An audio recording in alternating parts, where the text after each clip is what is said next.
This is thrillingly, and I can't believe I'm saying this out loud, my solo show, and I'm really happy to welcome you here. And it's called Simpling, and simpling is an old English word that refers to collecting medicinal plants. So I am Kerry Lemon, but I'm also Mrs. Rowe. So I wanted to give you a bit of the context of how this work has come about. So most of the time I'm baking big sculptures, mostly in the south of the UK, and I've got 233 unique sculptures. I thought I had 78, but then I did the maths and I got 26, so I can't do maths. And I love it. All the work is about celebrating the natural world, plants and animals. I'm a B corporation, so I'm the only B corporation artist in the country, in the UK at the minute. And that means that my company exists for the good of people and planet, and I'm trying to do good by both. I've just put in a few things so you get a sense of the scale and the materials that I work in. So before I was a sculptor, I was an illustrator, and I illustrated for luxury brands predominantly. And you can still see that absolute adoration of drawing in a lot of my work. And I work with fabricators to make these monumental pieces. But wherever possible, I love to use my hands. And so, for example, that bee is one of 13 unique insects. And I sculpted that in my mum's kitchen using Bensity posh fine mold put in the oven. And then it went to Mexico. It was fired into bronze. So wherever possible, I like to use my hands. So Mrs. Rowe is different from this. Mrs. Rowe is, all that work is about humans' connection to the earth and humans' connection to the planet, because we know we're in a trying crisis of mental health and climate change and biodiversity loss, and we know that connecting to nature can help us feel more empathy to improve mental health. So it's hugely important, and art's an amazing tool to do that. This work, this Mrs. Rowe work, is a lot more personal, and it began with Roe versus Wade overturning. And a quirk is that my name is Mrs. Rowe. So I don't use that name, but my husband is Alan Rowe. I married him. I'm Mrs. Rowe. And when Roe versus Wade overturned, I was devastated and angry and confused and very, very scared and driven in a way to make work that I'd never felt driven before. So I am obsessed with making art. And I don't have a problem with motivation or with what I love. Like, I don't like weekends. I like Mondays. I like work. But there was something about Roe versus Wade overturning where I felt physically had to make it. And this phrase took a long time to write. And I played lots of words to get to that point. And then once I wrote this phrase, everything fell into place. So the phrase is, if you plant your seed in my land, then the decision of cultivation is mine. And I felt that that spoke about my body, and it spoke about the land, and it spoke about my relationship to the land. So I'm just going to read this because I got to a point where I understand what I'm making right now. And I think this really explains it. And I'm going to take you through it, show you how I got to this point. So the provocation I just read to you lies at the heart of Mrs. Rowe. Mrs. Rowe is my alter ego and performance persona born of rage, ritual and reclamation. When my wider practice has been predominantly sculptural, with lots of artworks installed across the UK, Mrs. Rowe marks a deliberate expansion into an embodied practice. While my sculptures carve botanical memory into the built environment, Mrs. Rowe insists on a more intimate terrain. The body as archive, as resistance, as site of becoming. Rooted in reproductive justice and ecological grief, Mrs. Rowe explores what it means to be a woman dislocated from the natural world. Through ritualistic, eco-cultural performances, she interrogates the systems that have seized control of female sexuality and community-based care. Her works emerge not from spectacle, but from ceremony, quiet, potent acts of remembering and reimagining. This strand of my practice responds directly to the criminalisation of abortion and the loss of Indigenous plant knowledge once stewarded by women. As Mrs. Rowe, I draw on abortifacient herbs, British fertility customs, and suppressed histories to craft new mythologies grounded in soil, species, and solidarity. Her name Rowe is both personal and political. My unused married name, activated in fury after the repeal of Roe versus Wade in June 2022. Through Mrs. Rowe, I bring my sculptural research into live fall, a gesture of resistance and of rootedness. Performance, in this context, becomes not a departure from my practice, but a necessary deepening. So it started with Wade versus Wade overturning, and I started Googling what I would do if they took away my daily contraceptive pill, or if I lost access to medicalized abortion.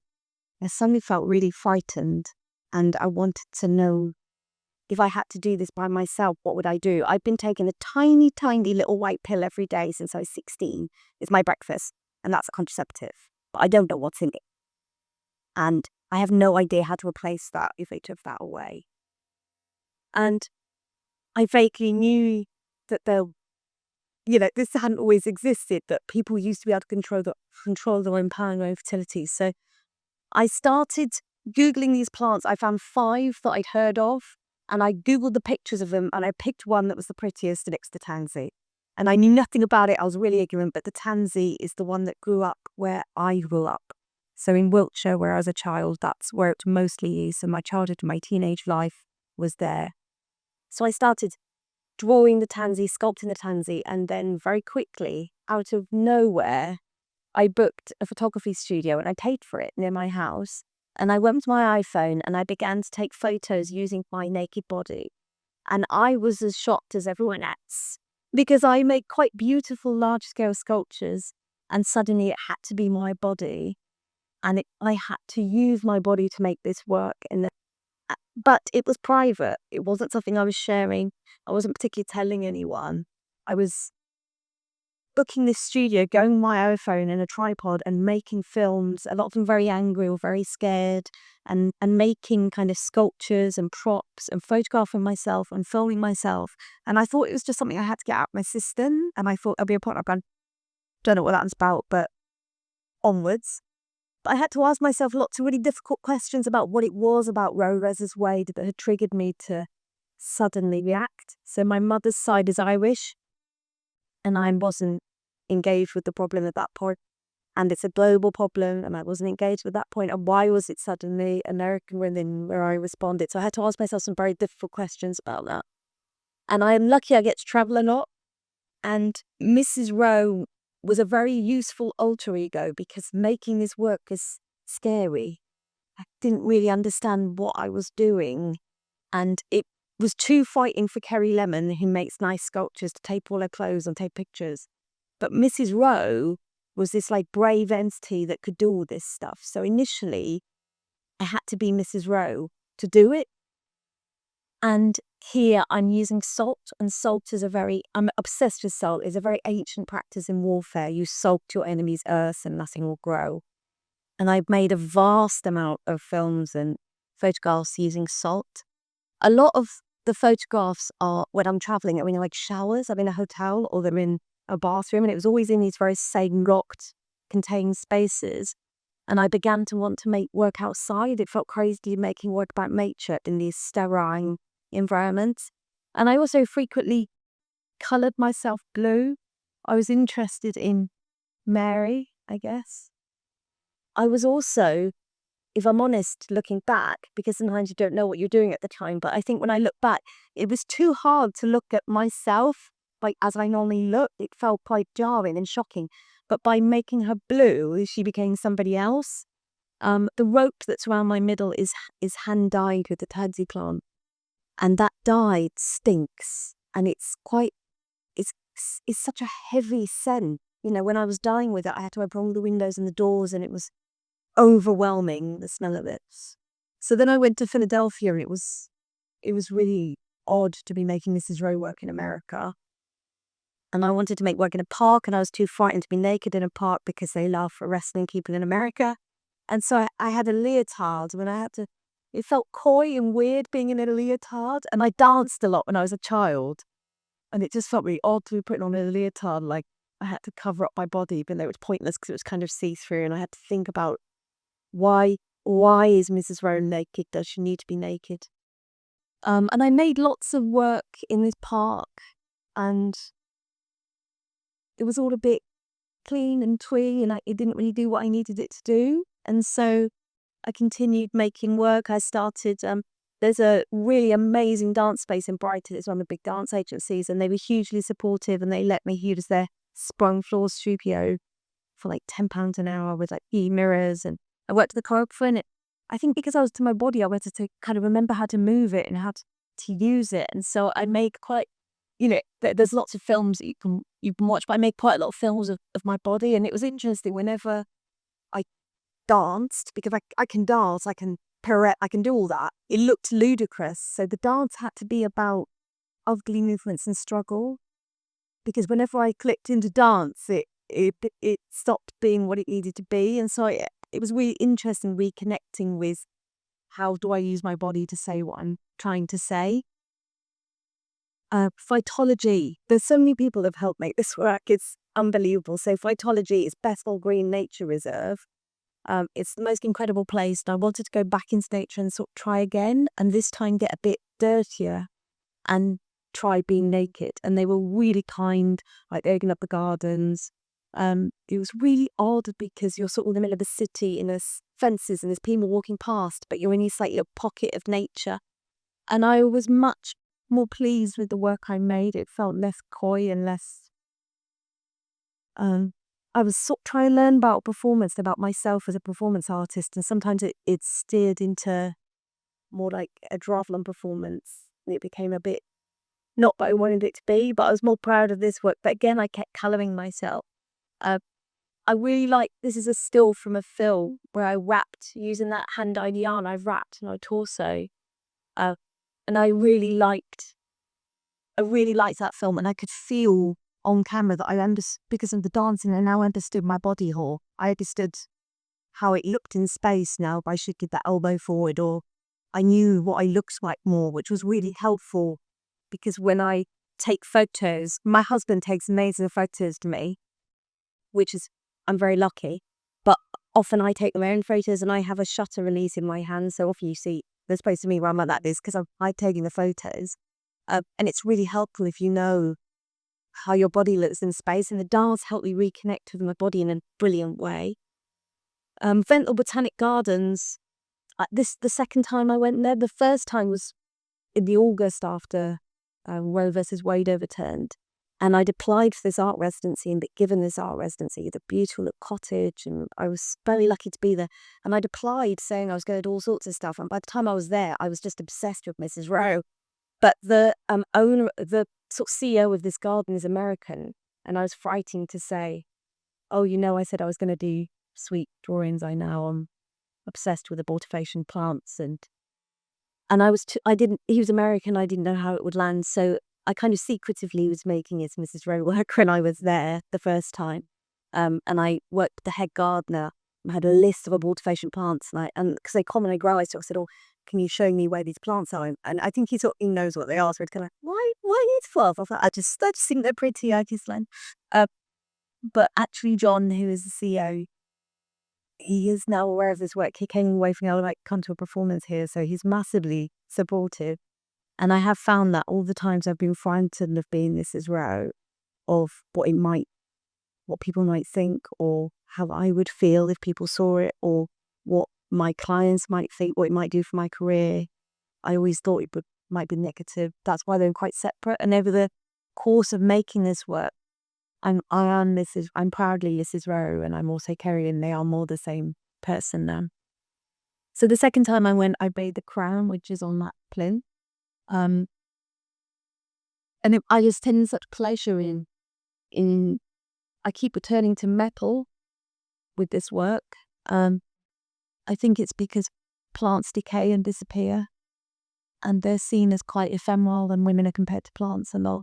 And metal is thought of as masculine, and it's not going anywhere, and it's hard and it's tough, and that's what swords are made out of. And I liked kind of making this really robust work. So on that wall over there, there's a kind of breastplate. It's like a huge piece of armory on the white wall over there. And so I've started to make some quite kind of bodily sculptural pieces of metal. And this is all made by hand. There's no heat involved. I really wrecked my wrist doing it. It's all cold solder. So it's using a lot of, I was obsessed with Hawaiian plait hair. and with like corn dollies, all those kind of textile techniques, weaving, sewing, and I wanted to use all those techniques in metal. And it was trying to articulate it in metal was really hard because textiles bend, the metal doesn't, and it doesn't do what you want it to do, and it springs back. And so this is all making cold solder, which is basically you create plugins, bang it really, really hard with a hammer until you really hurt your wrist. But I loved the crown. I was very proud of it, and I'd also made this tansy sculpture. And whilst I was there, I connected. Well, I spent months in the lead up connecting with this amazing herbalist. I'd been contacting herbalists all over the country, and no one would talk to me. And that's because it's actually illegal for them to give you any advice about forestation plants. And they're not taught it, they don't even know it. So this knowledge is gone. It's really hard to get hold of this knowledge. And why we've lost this knowledge is fascinating and complicated. So women's connection to plants has always been historically to look after their families. So the men would make the big crops, but we would make the herbs that made it taste nicer. Like in your garden, you'd grow this, in your garden, you'd grow that. My husband's got a cough. I know that you've got that in your garden. We both know that top of the hill, they grow this. Like we all knew how to care for each other, and women took on that role. And that was all fine and dandy until we started with abortifacient, started trying to sell little tinctures. So women used to control their fences. So it wasn't thought of as anything other than kind of, it's just a part of healthcare you just kind of bought on your bee. And it wasn't seen as remotely problematic. It's just something women did.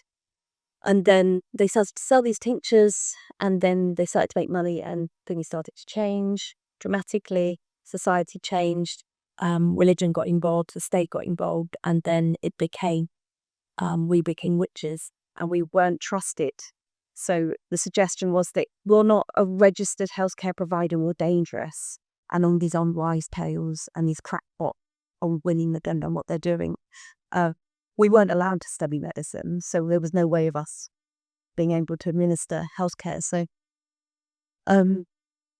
we lost that knowledge, and that knowledge became laughable, it became ridiculous, and it was an oral history. It wasn't written down. It was, a grandmother would tell a mother or would tell a child. And I'm 44 now. I remember my little sister fell over backwards in stinging nettles, and my gran showed us a dot bleed and got someone to run, get it, and spit into it, rub it over her. And we were so happy that we could help her. And if you and I were in a park, and if I hurt myself or you were hungry, we could probably sort it out within the park. There'd be something we could eat, and we could probably find something that could heal us, but it's unlikely to us know what to do. So we've just lost our connection. This kind of connection to the earth that we used to have is lost, and it's very hard to find. And I work with all the sorts of people in the community, and a lot of children are quite scared of nature. They're scared of getting dirty. They don't trust plants. They wouldn't dream to take a sip of a tree and put it in their mouths. Everything's covered in plastic. So I spent a long time trying to find a herbalist who talked to me. They were rightfully frightened, because if you're found to be given advice about this stuff, you lose your license. And they don't know the answer, so they don't know how to do this stuff. All they're taught is, don't take this during pregnancy. So that's how they know what's fortification, because they're told not to give it to pregnant women.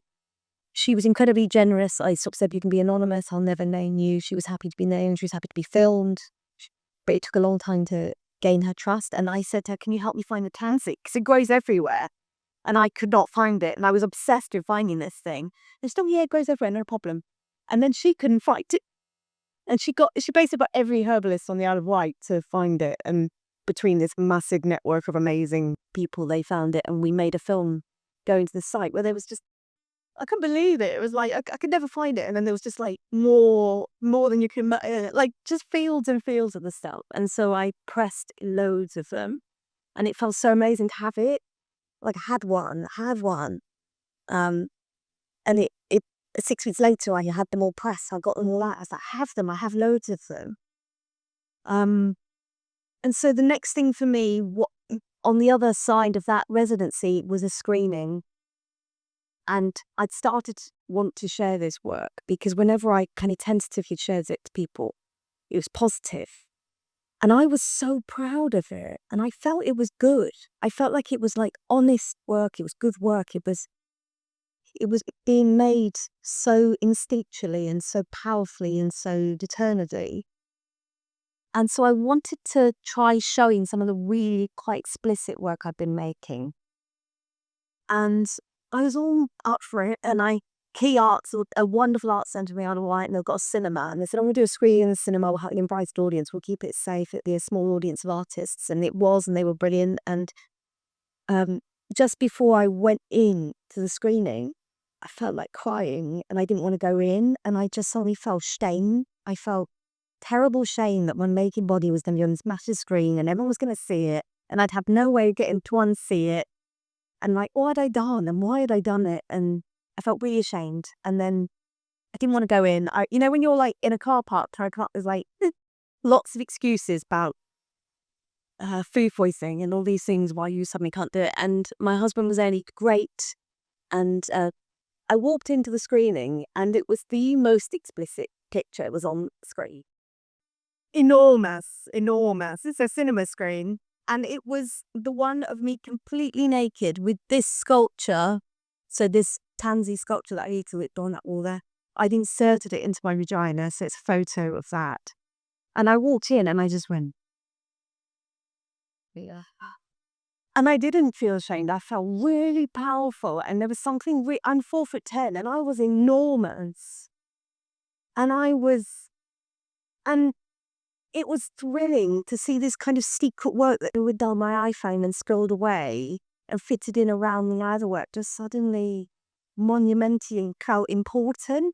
I hadn't seen it big. I'd only seen it on my little laptop and I saw it big and I thought, I'm really proud of it. I want to make more of it. And when I had the discussion with the artists, that were really kind artists, and we talked really, they've helped you kind of think hard about it, and it was a really beautiful, helpful discussion. And from that, I was like, I want to share more of this. And what I don't want to do is I don't want to make like 3 years worth of work and then go, here's all the finished work. I want to keep showing it in progress and go, I'm making this. Can we talk about it? Okay, I've made this now. Can we talk about it? And partly because it's new to me and I want to test it and I want to learn, but also because it's about now. Like it was so about right now that it just felt crazy to be like screwing it away in my studio and then be like, I made this about 6 years ago. I wanted to share it and learn about it. So Fabrica are the most incredible arts organisation in Brighton. They've lost their honest council funding, but they will be coming back.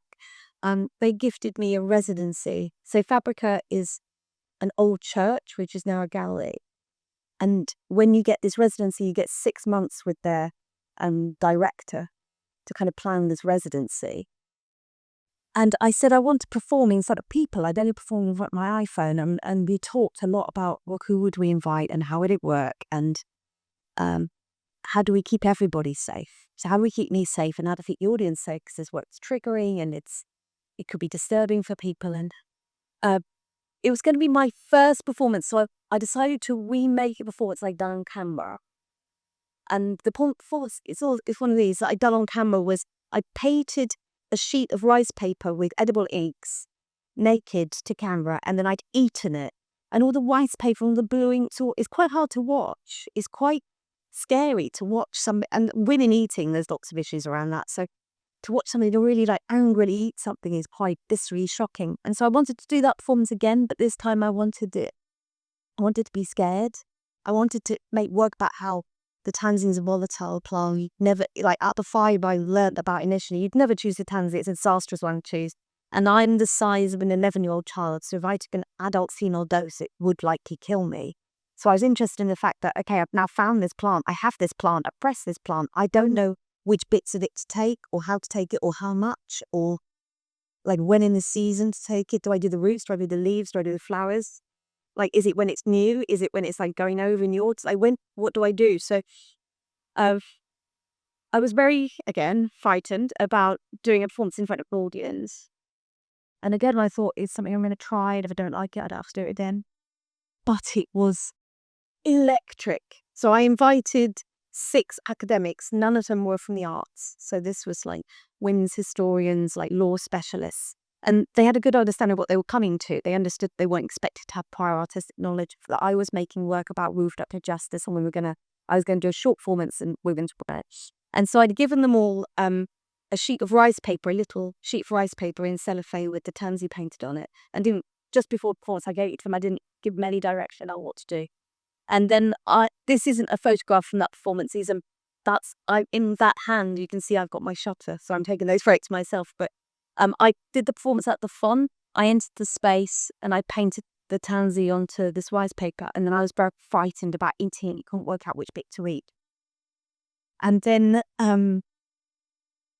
3 of the women in the audience kind of looked at each other as I was performing frightened. And it wasn't performing because I am frightened, if you certainly know. I was thinking, God, if I was having to do this, I wouldn't actually know what to do. And that's really scary. And so it was easy to inhabit that place because that's definitely how I feel. And these 2 of them locked eyes, and as I was eating it, they reached over their cell phone and they ate their rice paper.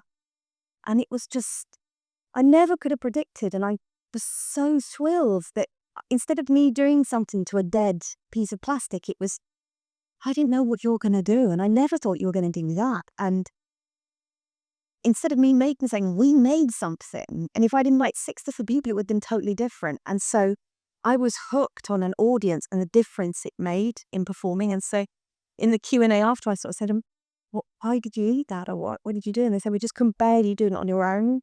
Like, we wanted to be in community and in solidarity with you. And that's really what this is about. It's about finding community again. It's finding women. It's finding other people to share the knowledge with. So that performance made an absolute monster of me. And I was desperate to keep performing because I loved it so much. These are more images from the exhibition at Fabrica, which was also Adria's. It's a religious space. And so I showed videos and had the performance and did a talk. And I predominantly make this as row work while at residency. So very lucky, I'm super busy with these massive sculptures and I adore them. I can't tell you the thrill of, I've always loved art, always been obsessed with art. So to make like monumental stuff that's going to be there after I'm gone is just such an honor to make work for communities, like stuff that's going to last, like huge stuff that I could never afford to make on my own, and to work in all different materials. And every project is very site specific. So I work with ecologists and I learn about the particular plants and animals of that place to celebrate. But I don't have a lot of time because I'm obsessed with that work. It takes me a lot of time. So residencies, artist residencies, are a place where multiple times a year I go away and I put on an out of office and I just make this as row work. And I work so intensively and I don't sleep very much because for like maybe 2 months, I'm planning what I'm going to do on that residency. And I hit the ground running because I know exactly what I'm making. So I was awarded a residence at the Arctic Hideaway. And I've had a lot of astonishing residencies, like amazing residencies. Like I went by my own private island in Sweden. I've been super lucky. I've really done that out of the residencies. This one was incredible. This is in Norway. They have multiple artists at the same time. And I don't know how lucky I was because when I was there, they were all musicians. So nobody wanted that space. And that's the best space there. They all needed to be near the piano. And I just get them, you sure nobody wants to be up here? Like, no, we don't need it. And so I had this to myself for like 10 days with a giant pot of coffee and a heater and that day bed. And I just stitched. And what I'm stitching here is, I grew up C of E. So in the Christian church, we have these kneelers and they were embroidered the tapestry and they're all hung up. And when we went to church, I would be obsessed with trying to get one of the good. I was obsessed with them. They were the only thing I found interesting about church. I like the singing and I like these things. And so I still not finished it, but it's down there on the wall. And eventually this will be a religious kneeler, and that's the tansy that I'm stitching. So I was there for days stitching, and I was also, that was my lovely husband that came with me, and that is where I spent 10 days up on that sill. And it was phenomenal. It was everything you think it will be. I saw all the lights. You could go there with a biro and make the most amazing work. It's incredible. I was also finishing off a robe. So behind you on the brick wall is a robe. And that was made with my amazing friend Jane O'Sullivan, who's a textile artist. I went to her with a child's, I think it was like a 10-year-old's magician's cape from a fancy dress shop. And I said, can we make this into a religious robe? Can we unpick it and use it as a pattern because it fits? And then we can. And so I went to haberdashery shop and bought like furnishing fabric, which is a nightmare to work with. You should buy that, but it's heavy fabric.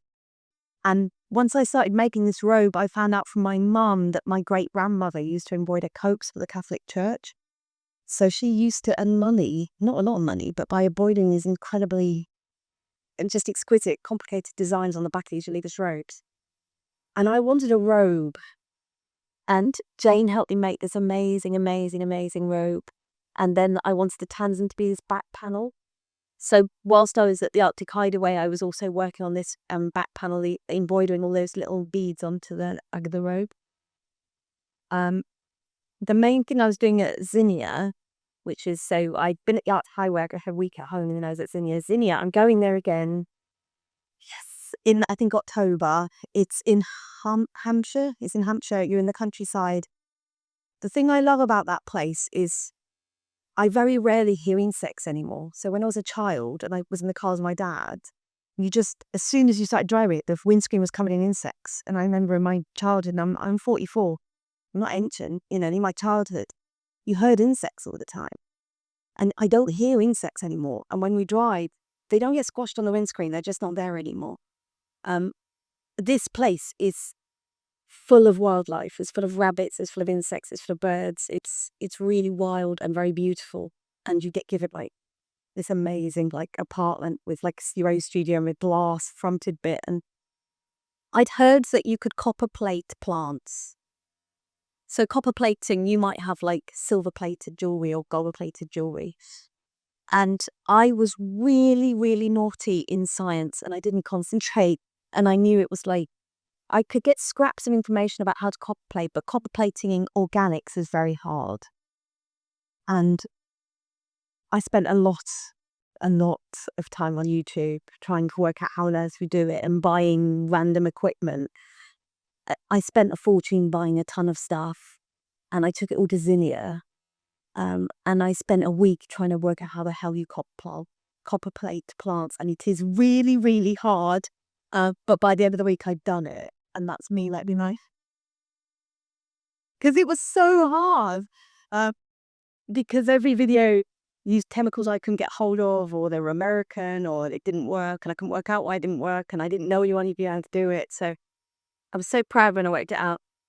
And I made quite a lot of photographs while I was there because it's just the most. So this one, that's a floor of wild garlic. So the smell of that, like when I see that picture, I just know what it meant to be there. And also the floor was so cold. It was very beautiful there. So this is when we come on to this more about what's happening here today. So Verina's here, and Verena is the founder of Ruup and Form, the gallery we're in today. And I kept sending things to Verena because I was a big admirer of her gallery and I really loved a lot of the artists she showed. And I didn't sort of hear anything, kept sending her things. And then she invited me in for a talk, to have a chat. And she sort of suggested, well, why don't you do 4 performances here and then make a solar exhibition? And I sort of tried, I thought it probably wasn't that cool, but I thought it to be cool. And then like I got back calling phone my husband, and it was really exciting that somebody who I really admired for the work I was making was good and wanted it in her gallery alongside her amazing artists that I super admire. And so she was very generous and she gave me like a huge amount of freedom just to think what I wanted to make. And so I've done 4 season performances. It happened. I did them here. And there is a solo show. It's here. It's now. And so it all really came to be. So this first one was called Whisper Your Loud Reeks. And it was created just behind you where that robe is now. So I entered the space. I practiced this so hard because I've got very pale white skin. And we were traveling a lot when I was doing this. And every hotel we stayed in was just full of ice and sugar because I had this idea that I wanted to ice my body. I wanted to draw the tansy on my body with icing. And I'm a terrible baker and I can't cook and everything. So trying to draw with an icing bag was quite the thing. And then also try and put the recipe where it would show up as white.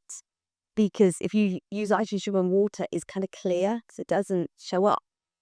And so there was a lot of icing my body and get my head around it. I'm very, very proud of this film. Before you arrived, I watched it again. I haven't watched it for ages. So this film was made basically near to the day of the private view of this show. And the thing that I'd found so exciting about the audience of Fabrica was the eye contact. I made eye contact with everyone, and they helped me make the show. And here, I did a performance that I practiced so many times. I cleared out the lounge and I practiced it. It was kind of choreographed. I practiced it at the level that I knew it. And then I came here early and I practiced it again. And then when I was doing it, I didn't engage with the audience, and they didn't change it in any way. And I just did the thing I practiced. And although I'm very proud of the video, I realized that the interaction was the magic for me, because I was grateful for them being there. And I'm glad I did it. I'm proud of how it looks. But the experience of doing it didn't have that fizz for me. So I knew the next performance I wanted to get people involved. So the summer performance was called Communion. I wore my robe, and I felt completely different in that robe. Even saying it, I just suddenly stood up to her. There's something about it. People give you, I mean, it's literally a charmed magician cape, but they act differently to you, and you act differently wearing it. It makes you feel important.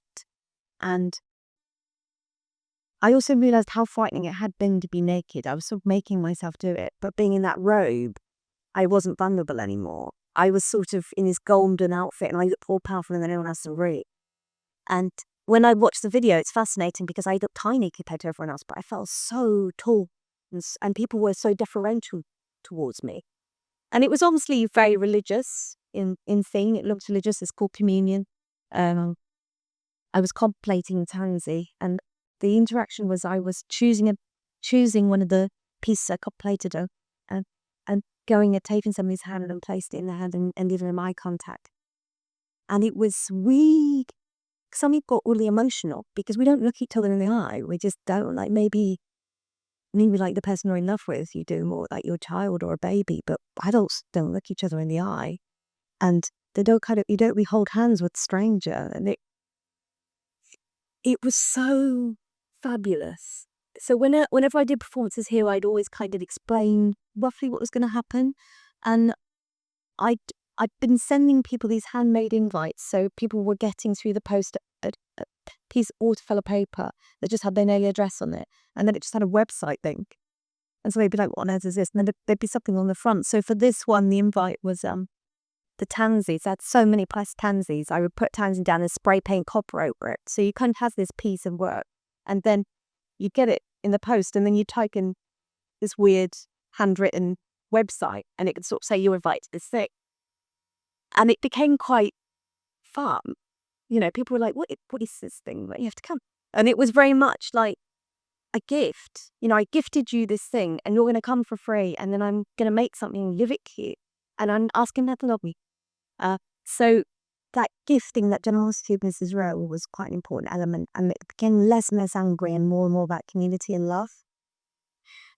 It always started with me explaining what was going to happen, making sure everyone felt safe and understood what the work was about, and making sure everyone understood that you have to be British, you'd upstage at the end if you feel uncomfortable, you may. I thought his work's all about kind of people having bodily autonomy, so I didn't want to touch anyone without their permission, and I didn't want anyone to feel trapped in the space, and it triggered something uncomfortable and they wanted to leave and felt they couldn't. So learning how to care for an audience when it was just my phone before was quite a step. And then the thing that I adored was after the performance, I would ask everyone to sit in a circle and find out what we did together, see what they thought. And a few people have said they thought that the copper things were like IEDs. And I never thought of that. You know, all of the things that came out of those discussions were just fascinating to me.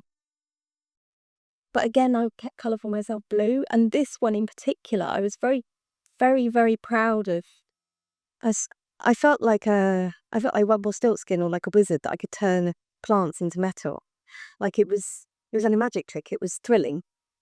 And it was so hard won. It was such a hard won skill. And it felt also linked to this loss of botanical knowledge. It was like I had scraps of knowledge and I was trying to work it out, and it was really hard, and I managed to do it, and I was really proud of myself. But when I saw the video back, because it's so hard to copper plate, and I was doing it live, and it was quite stressful because it doesn't always work, bits work. And then you have to put in a fish, like even a fish tank pump, so it has to be agitated all the time, and it's a whole shebang. But in order to do it, I needed my glasses. Needed to see what I was doing. And Mrs. Rowe had never worn glasses. And so when I watched the film, I was like, oh God, it's me. And it was really weird. I had to confront that who's Kerry, who's Mrs. Rowe again thing. I had another amazing residency at 101 Outdoor Arts in Newbury, and that's actually built on the site of the Women's Peace Camp at Green and Common. So that's like a very charged space to make artwork. And I invited the choreographer that I'd been working with again. So each performance really was so kind. She just gave me the freedom to try stuff. And I really wanted to try stuff. I didn't want to just go, that worked, I'll do another one like that. Or, okay, that seemed to go okay, I'll do, I wanted, because it was new to me, I wanted the chance to expand, learn. And this was, because I've been here so much, Gravels, there's such a safe space for me because it was engineered in a way that I was able to try things. It was almost like, it was a huge amount of work to prepare for each performance. I had very clear ideas, but I learned from that first one not to over rehearse and to have more connection and to see what happened. And for this performance, so this is the site. But for this performance, so I'd done just performing, and I knew I would start engagement. So then I'd kind of give people things. I loved the gifting, and I'd love the eye contact again. And then the next stage was, okay, what else can I get an audience to do? Like if I want them to mingle around, but I don't want to give them verbal cues, what can I do with my body to tell people what I want them to do? And so I spent some time with a choreographer, Ella, kind of trying stuff. And then I try things on friends. But when somebody knows you or they're trying to help you and you're sort of in tune with them, they can kind of get the gist of what you want. So I then practiced with a group of artists on another residency, which was couple of weeks after at Anita's room at Brighton Dome. I invited, I think there's like 16 artists, and I didn't do the whole thing because I knew I didn't want to over rehearse it. I tried sections of it, and I'm so glad I did because lots of stuff that I thought people would intuitively know what I wanted them to do, they didn't know what it. So I wanted, like, if I push a foot towards you, will you give your foot back? If I lean my shoulder, will you lean towards me or will you lean away from me? And I created this piece using all these handmade brass works, and they're very much based on kind of corn dollies. This was for the autumn performance, and this piece was called Crying of the Neck, and Crying of the Neck is a traditional English, it's like a folklore where the last sheaf of wheat that you cut, you hold up and say, I had the neck.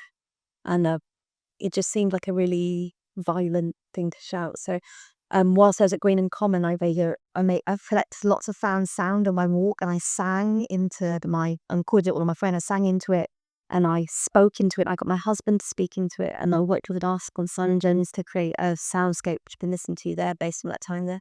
And then the performance here had the soundscape, so I've moved into not silence, there was sound, and I'd also moved into getting all these to move. And it was quite chaotic. Like I was trying to get them to pass things on. And I was doing like Chan's whispers, and there was lots of different elements that I was trying to get the audience to do for me. And it was so fun having them like so engaged and so involved. But I pushed it further than I actually enjoyed at that point. It was like, oh, this is like chaos. This is like, there's a lot going on here. And so I was like, I don't want no interaction. I want kind, loving interaction. I like the gifting. And so I had to kind of go away and think, okay, what does Mrs. Rowe do next? And also every time Mrs. Rowe performed, she was slightly different. So in my last performance, I was very less. So I'd gone from being naked to being a kind of priesty figure to being in a boiler suit, like a worker, to being like a nursemaid. And it was like, well, who could Mrs. Rowe be next? It was amazing to try almost different parts of her and understand who she could be and who she maybe was. So this is the performance I did here. And it was absolutely fascinating. Again, it was that Q&A afterwards where I really understood what we'd done together and that we built together and how it all worked. And then the last performance I did here was called Luna. And I don't have a favourite performance, actually. I thought I would do, but I really delighted with each of them for different reasons. This one is obviously the most recent. I spent this spring living in Paris, which is amazing to get to say out loud that it's true. I did, and it was great. It was really, really great. And so hours and hours I was in a very pokey French kitchen making these salt dough beads. So salt dough are really, my mom used, we didn't have money. Play-doh was really expensive. My mom used to make salt dough quite a lot of the time. And it's just salt or flour and water. And you can leave it to air dry. And so I made all these beads in all these different colours. And I then made a giant version, which is at my feet and is in that picture here. And I made these very beautiful kits that took weeks of my time to make. So in the kit, you had a cardboard box and you had this, everyone had a hand watercoloured thing. So people didn't know particularly what they had, but they had this kit and it had beads in it. It had this, it had string, it had a handmade needle that I'd made them.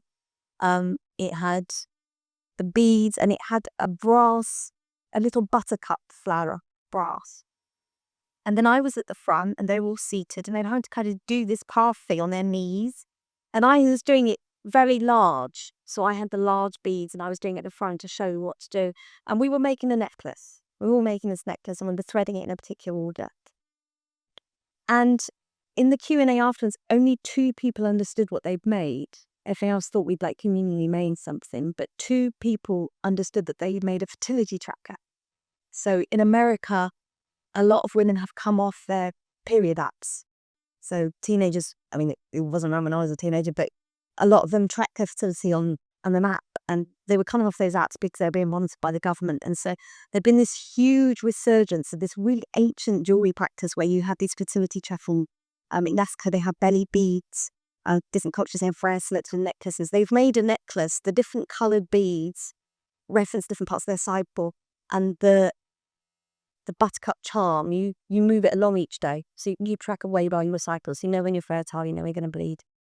And it was so. I chose the buttercup because when I was a child, everyone used to hold a buttercup up under my chin, and if the yellow reflects into your chin, you're supposed to like butter, and it used to ring ravens, so I didn't like butter. And I was getting really cross about it, and I kind of liked the fact that it was like this childish crafting that everyone's kind of sat politely had done, and this thing I associated with like telling lies and not being always accurate and relying on this kind of ancient technology. So we all made these necklaces, and people kind of let me photograph them, and it felt amazing to have kind of shared these things together. And some people kind of said, "Oh, you know, even Poppy understood my cycle." Like, oh, really? Like, to physically see it. And different people responded in different ways. So somebody opened up, people were sort of delighted with their kit. There's something really exciting about getting a nice kit. And somebody opened up their kit and they were really excited to get the watercolour thing, and they were putting each of the colour beads on, and they were trying to work it out. But if you didn't have that knowledge, you couldn't quite understand what you'd made. So that was me with my huge beads. And that was the last performance. And then I started to think very hard about this amazing opportunity for solo show. So while I was in Paris, I'm friends with like incredible creative people, and one of them is Josh Mal, and he happened to be in Paris when I was there. I said, can we do like a photo shoot for Mrs. Rowe, like amongst like all these big landmarks? Because my husband had taken that photo, and I just thought, oh, imagine having like Paris ones. And I liked the idea of like me dominating the landscape, like me being big, I guess, going back to that huge picture being the cinema and me being bigger than architecture. And it's not so much for me, it's like what Mrs. Rowe is and what she can be or could be. And he did an amazing job finding these, he found these shots that were just, he did all this site research and found the most amazing locations. And then we decided on the title Simply. And so we realised we needed some photos for the kind of, to promote the exhibition. We needed some photos of me in nature. And it was spring and it was all twigs and there was no flowers. And then the week before the Josh shoot, the blossom came. And we were trying to find where the blossom was in Paris, because like we wanted this kind of Mrs. Rowe in nature.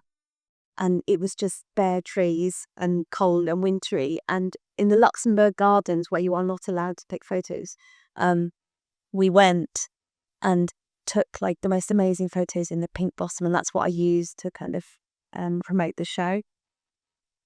And it was a different Mrs. Rare again, like this super feminine kind of different Mrs. Rare. So each time she is a different person, but she's definitely me now. And I can't imagine not making this work. Like, when would I not want to explore what it means to be a woman in this time of like environmental crisis, with the power of creating a human, but without the power to be able to manage that power. I'm really interested in female sexuality and pleasure, and in if you don't have reliable access to contraception, or abortion, how do you have that kind of free sensual sexual enjoyment when the other side of that could be children that you can't control? And I wanted to explore why we don't know this stuff anymore, and what have we lost, not just in that knowledge, but in our love and connection to each other. So if I'm going to Boots to buy cough syrup and not going to your house and knocking on your door, like, we've lost that caring for each other. Caring is not something we do with each other, and we don't use the earth to do it, and the earth has all the stuff we need, So I want to deepen my understanding what it means to be a woman connected and dislocated from the land during our time of biodiversity and climate crisis. And I want to keep making his work. So the new pieces I made for the show are these brass pieces. Each of these are cultivation. They grow in the UK really widely. I wanted them to be made out of heavy brass. I wanted them to be like Trojan horses, so to look kind of beautiful and intriguing, but also that some of them are a bit sinister. They got odd mirroring or symmetry, and I think that was quite inspired by the Art Nouveau stuff while I've been in Paris. They also have a feeling of weaponry. Some of them feel quite violent, particularly that one, quite sharp and shield-like.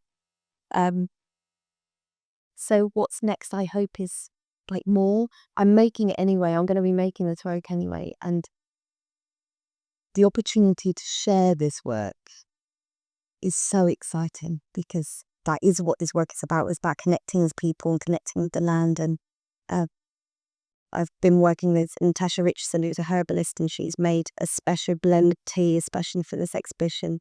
And she's made an essential oil for this exhibition. And it's the collaboration, it's learning from people who know stuff I don't know. There's a table full of books. There's like lots of writing them and underlining, and I'm learning, and I'll always be learning. And I hope to be able to make this work for a really long time. And I'm very grateful to Ruup and to Faria for allowing me to explore this stuff, because it's gone from me with an iPhone to this in a really short amount of time. And I'm very grateful for the opportunity. And thank you for coming. And if anyone's got any questions, I'm very happy to answer.